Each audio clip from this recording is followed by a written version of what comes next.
एक बार फिर से मणिपुर में हालात बेहद खराब हो गए हैं। तनाव का माहौल है। गृह मंत्री को तमाम मीटिंग्स और कार्यक्रम छोड़ करके मणिपुर की हिंसा को लेकर मंथन करना पड़ रहा है। तो जरा समझिए कि मणिपुर में फिलहाल हालात क्या चल रहे होंगे। लेकिन सवाल दरअसल यहां पर यह कि आखिर फिर क्यों सुलगा मणिपुर। तो देखिए, राहत शिविर से पीड़ितों को यहां पर अगवा किया गया था। इसके बाद बताते हैं आपको, देखिए कुकी आतंकियों पर किडनैप और मर्डर करने का शक है। आपको याद होगा जिरीबाम इलाके में 3 शव मिले थे। महिलाओं बच्चों के शव मिलने के बाद से हिंसा भड़क गई थी और हिंसा ऐसी भड़की कि मंत्रियों और विधायकों के घरों पर हमला किया गया और जमकर तोड़फोड़ की गई। इतना ही नहीं, हिंसा भड़कने के बाद 7 जिलों में इंटरनेट सेवा ठप कर दी गई, बंद कर दी गई, क्योंकि ये तनाव बढ़ता ही गया। राज्य के संवेदनशील इलाकों में कर्फ्यू लगा दिया गया है, यानी कि स्थिति वहां पे ज्यादा गंभीर हो गई है। और यही वजह है कि अब फिलहाल पूरे मामले को लेकर एनआईए की जांच भी आगे बढ़ रही है। तो वही हाई लेवल मीटिंग भी यहां पर की जा रही है। हालांकि क्या कुछ रहा इन बीते हालात में बीते दिनों में, दिखाते इस रिपोर्ट के जरिए।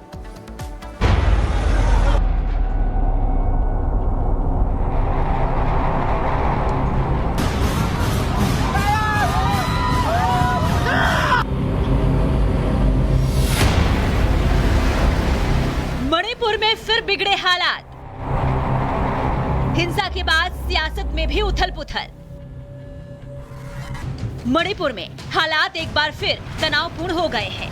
हिंसा की ताजा वारदात से राज्य की कानून व्यवस्था तो चरमरा ही रही है, लेकिन इसने राज्य सरकार को भी संकट में डाल दिया है।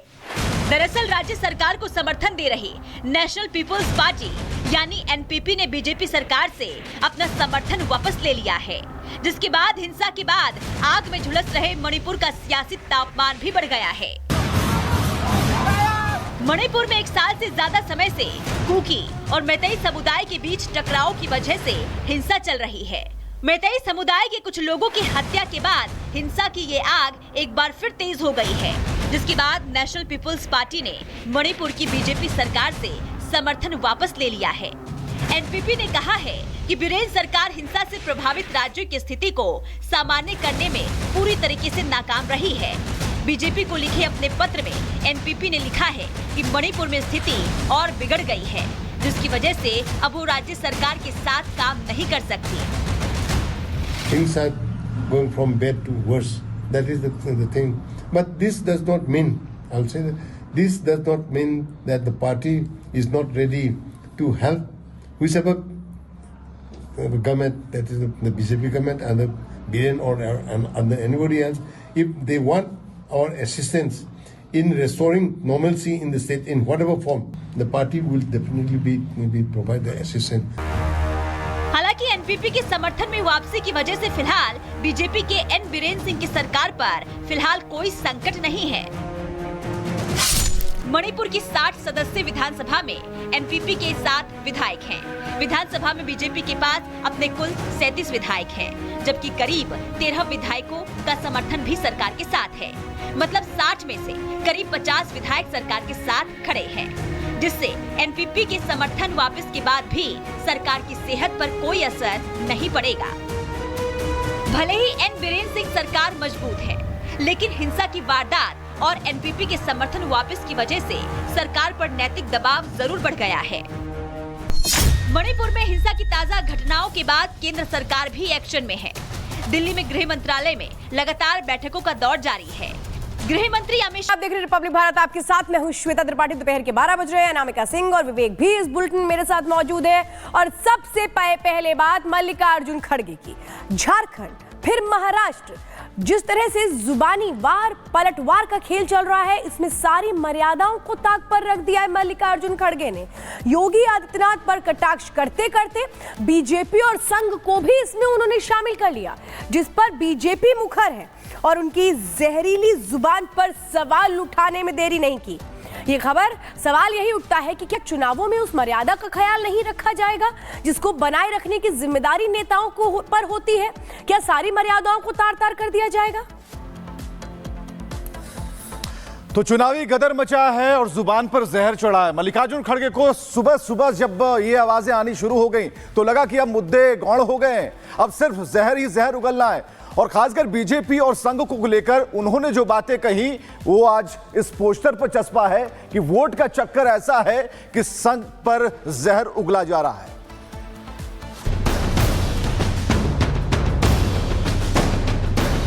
बीजेपी और आरएसएस ये तो जहर के जैसा है। जहरीले सांप को मार देना चाहिए।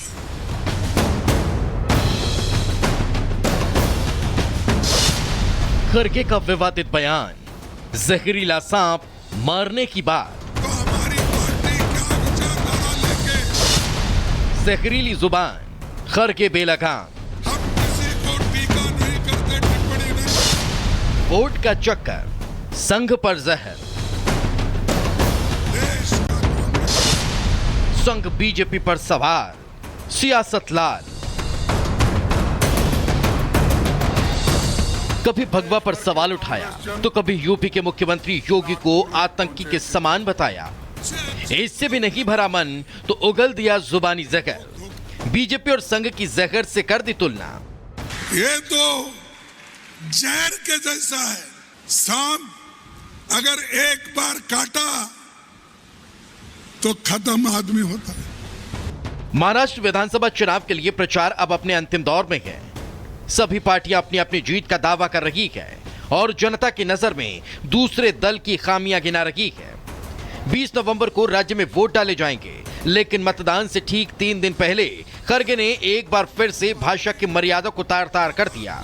सांगली में एक चुनावी सभा के दौरान कांग्रेस अध्यक्ष खड़गे ने आरएसएस और बीजेपी की तुलना सांप के जहर से तो की ही और उसके खात्मे की बात भी कर दी। ये तो जहर के जैसा है। जहर मालूम है ना आपको? ये जहर सांप अगर एक बार काटा तो खत्म आदमी होता है।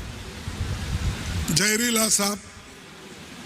तो इसलिए ये जहरीले सांप को आप मार देना चाहिए। खड़गे के विवादित बोल को लेकर सियासी घमासान मचना तय था। बीजेपी ने उनके बयान को आड़े हाथों लेते हुए सियासी पिच पर कटाक्ष की छड़ी लगा दी, जिस पर कांग्रेस सेल्फ गोल को गई। नफरत से भरे लोग ये खुद देश में नफरत फैला रहे हैं। पहले इन्होंने धर्म के आधार पर देश का विभाजन किया, अब जातियों में बांट के फिर देश के टुकड़े टुकड़े करना चाहते हैं। नफरत से भरी कांग्रेस बार बार तोड़ने का काम करती है और ये पराजय की मानसिकता है। हरियाणा में कांग्रेस की हवा निकल गई तो ये बौखलाई हुई भाषा बोल रहे हैं, खिसियानी बिल्ली खंबा नोचे। ऐसा नहीं कि कांग्रेस अध्यक्ष ने पहली बार मर्यादा को ताक पर रखा हो। इससे पहले भी वो उत्तर प्रदेश के सीएम योगी आदित्यनाथ पर अमर्यादित टिप्पणी कर चुके हैं। बटेंगे तो कटेंगे, ये साधु का काम है, नाथपंथ का काम है। अरे ये काम कोई टेररिस्ट बोल सकता है, आप नहीं बोल सकते। तो आप सब संसार छोड़ के क्या बोलते गेरुआ कपड़ा डाले, साधु संत बनने के लिए डाले। झारखंड हो या फिर महाराष्ट्र का चुनाव, खड़गे बार बार बीजेपी और सीएम योगी पर विवादित टिप्पणी करते नजर आ रहे हैं, जिसका जवाब एक बार फिर से सीएम योगी ने दिया और रजाकार के बारे में पूछ लिया। हैदराबाद के निजाम के रजाकारों ने जला दिया था।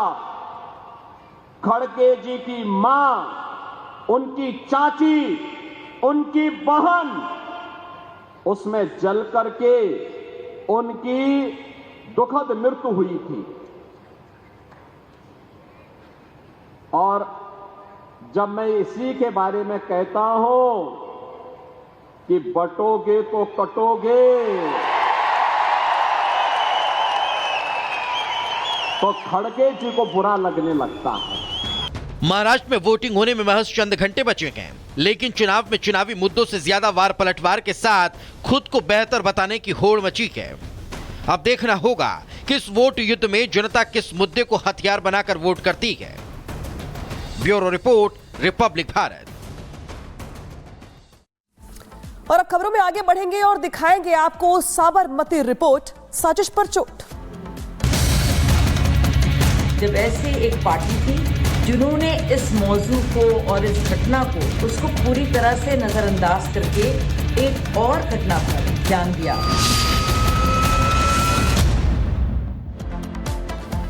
साल 2002 में गुजरात के गोधरा में हुआ दंगा तो आपको याद ही हुआ।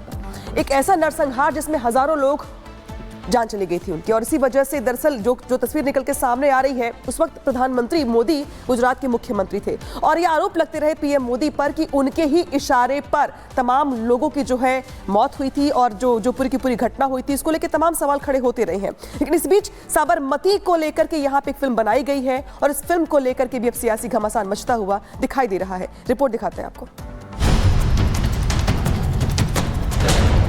Vikrant Massey starrer film the Sabarmati report release हो चुकी है। गोधरा कांड पर आधारित फिल्म बॉक्स ऑफिस पर अच्छी कमाई कर रही है, लेकिन इस फिल्म को लेकर अब विवाद शुरू हो गया है। विवाद इसलिए हो रहा है क्योंकि इस फिल्म ने प्रधानमंत्री नरेंद्र मोदी का ध्यान भी अपनी तरफ खींच लिया है। दरअसल प्रधानमंत्री नरेंद्र मोदी ने फिल्म को लेकर एक ट्वीट किया है, जिसमें उन्होंने लिखा है कि अच्छी बात है, गोधरा कांड का सच सबके सामने आ रहा है, वो भी इस तरह से कि आम लोग भी इसे देख सकें, क्योंकि फैलाया गया झूठ केवल कुछ ही समय तक रहता है और आखिरकार सच सामने आ ही जाता है।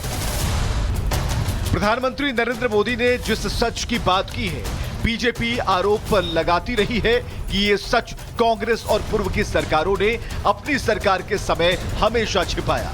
बीजेपी हमेशा से ये आरोप लगाती रही है कि कांग्रेस ने जनता को नहीं बताया कि 27 फरवरी 2002 को साबरमती एक्सप्रेस के कोच नंबर H6 में आग लगा दी गई थी, जिसमें 59 लोगों की मौत हो गई थी और मरने वालों में सभी हिंदू थे और उन्हें जिंदा जलाने का आरोप समुदाय विशेष के लोगों पर लगा था।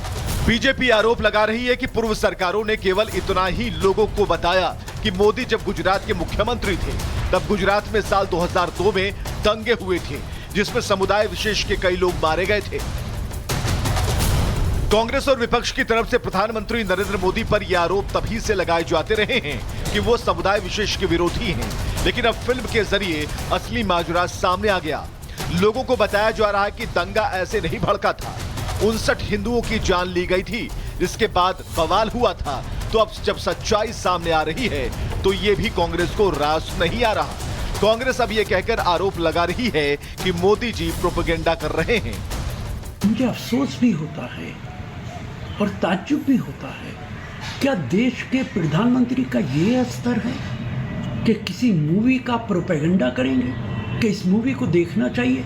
क्या वो मूवी प्रधानमंत्री ने ही बनवाई है? फिल्म को लेकर विवाद इतना बढ़ गया है कि सियासी तकरार हो रही है। देखिए, सच कितना भी कर लें छुपता तो नहीं है। उस वक्त भी जिस तरीके से दंगों को लेकर या उसके बाद लगातार प्रधानमंत्री जी के ऊपर जिस तरीके से निजी हमले किए गए, शब्दों की मर्यादा को खोते हुए क्या क्या शब्दों का इस्तेमाल नहीं किया। विपक्ष का काम ही यही है कि फॉल्स नैरेटिव सेट करें।